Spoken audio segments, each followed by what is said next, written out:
Je suis François Griot, je suis sage-femme, je suis aussi le papa de 5 enfants et on va aborder aujourd'hui la question de quand partir à la maternité. C'est vrai que quand la date d'accouchement approche, les mamans sont souvent sur le qui-vive et dès qu'elles ont une contraction, elles se demandent est-ce que c'est le travail qui commence ou pas. Alors c'est vrai que c'est pas facile parce que le travail ne commence que lorsque le col se modifie. Donc il faudra obligatoirement examiner la maman pour voir si le col a évolué. Et même lorsqu'on a des contractions douloureuses, ça peut être du faux travail et que le col ne se modifie pas.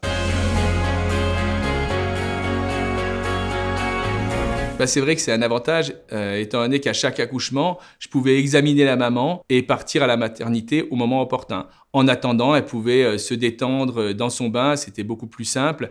Et en examinant régulièrement, on partait quand il fallait.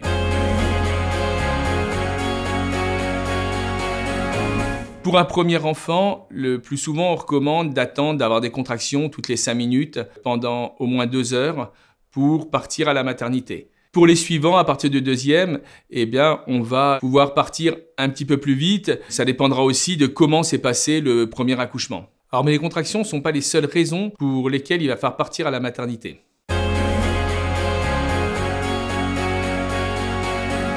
Lorsque la maman perd les os, qu'elle ait des contractions ou pas, il faut partir à la maternité. En effet, à partir de ce moment-là, le bébé n'est plus protégé par la poche des os et il est en contact direct avec les microbes qui se trouvent de manière tout à fait normale dans le vagin de la femme. Mais là encore, c'est pas forcément évident parce que la rupture n'est pas toujours franche. Pour bien comprendre ce qu'il en est, il faut imaginer qu'on a la poche des os, c'est représenté par un ballon baudruche. Donc soit le ballon baudruche va se déchirer complètement et effectivement on a beaucoup de liquide qui sort, c'est la rupture de la poche des os. Soit on a ce qu'on appelle une fissuration de la poche des os.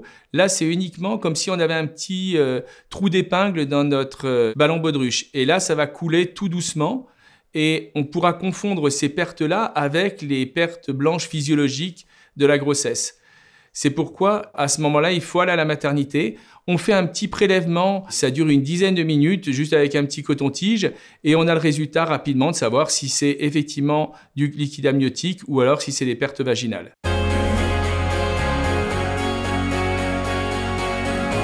Non, parce que là, pour nous, la différence entre du liquide amniotique et des pertes vaginales, elle sera, comme pour les autres mamans, pas plus simple. Sans faire le prélèvement, on ne pourra pas le savoir. C'est pourquoi, nous aussi, on est obligé d'aller à la maternité. Alors après, il y a une troisième raison qui va faire qu'on va devoir aller à la maternité, c'est si jamais on a des pertes de sang. C'est pas forcément inquiétant, mais le col est relativement fragile, donc il peut saignoter facilement lorsqu'il se modifie. Il y a une autre raison qui va faire qu'on va aller consulter à la maternité, c'est lorsque l'on va moins sentir bouger son bébé ou ne plus sentir bouger son bébé.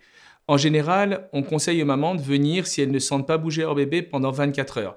Parce qu'il faut bien comprendre que le bébé, il y a certains moments où il peut dormir et il ne bougera pas. Donc, ce n'est pas nécessairement inquiétant. Par contre, si ça dure 24 heures, ce que je conseille aux parents avant de se précipiter tout de suite à la maternité, c'est quand même de se poser pendant 1 heure dans un fauteuil ou dans leur lit et d'être vraiment à l'écoute du bébé. Et si jamais, effectivement, elles sentent toujours pas bouger le bébé, il faut aller à la maternité. On fait un petit enregistrement. Ça sert à la fois pour vérifier que tout va bien, mais aussi pour rassurer les parents. Autrement, il faut, quand la maman elle a un doute, que ce soit pour le début du travail ou que ce soit pour le fait que le bébé bouge moins, c'est bien de donner un petit coup de téléphone à la salle de naissance. Là, ça leur permet de regarder le dossier de la maman, de voir ce qu'il en est et en fonction de décider si c'est le moment ou pas de venir et puis éventuellement de donner des conseils, de dire à la maman, tiens, essayez de prendre justement, on en parlait tout à l'heure, ça permet de patienter un petit peu. Les mamans, souvent, viennent en nous disant « Ah, j'ai perdu ou j'ai pas perdu le bouchon muqueux ». Il faut voir que le bouchon muqueux, c'est uniquement des glaires, ça fait un peu gélatineux avec des fois des petits filets de sang à l'intérieur. Et la maman, elle peut le perdre de plusieurs semaines à quelques minutes avant la naissance de l'enfant. Donc, ce n'est pas du tout un signe de l'imminence de l'accouchement. Et si la maman perd le bouchon muqueux, ça nous est, si je peux me permettre de le dire, complètement égal. Et c'est pas la peine qu'elle vienne à la maternité, sinon elle va faire des allers-retours pour rien.